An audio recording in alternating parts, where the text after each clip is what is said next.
Lao tungeweza kupewa fursa ya kuzungumza na waliokufa, uzungumze na baba yako au mama yako au mjomba wako au yote yule unayemjua amefariki dunia, umuulize tu unatamani nini lao ukirudishwa duniani.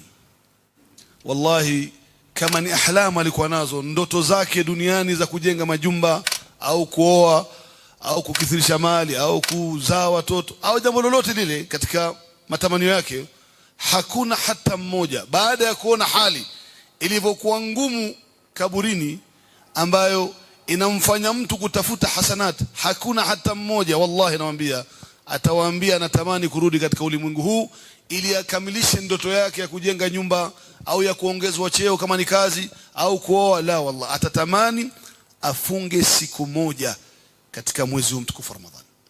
Huu mwezi lao Mwenyezi Mungu Subhanahu wa Ta'ala asingetuwekea fadhila nyingi, atuwekee moja tu katika zile fadhila za Ramadhani, nayo ni ile ambaye Mtume sallallahu alaihi wasallam anasema inna lillahi utaqa'u minan nar wa dhalika kulla layla. Hakika katika mwezi wa Ramadhani, kila usiku wa Ramadhani Mwenyezi Mungu anawaokoa watu na moto wa Jahannam, wa dhalika kulla layla, siku 30. Allah Subhanahu wa Ta'ala, Muislamu anapofuturu amemwomba Mwenyezi Mungu, ametubia madhambi yake, Allah Subhanahu wa Ta'ala anamwambia malaika, huyo muondoeni katika orodha ya watu wa motoni.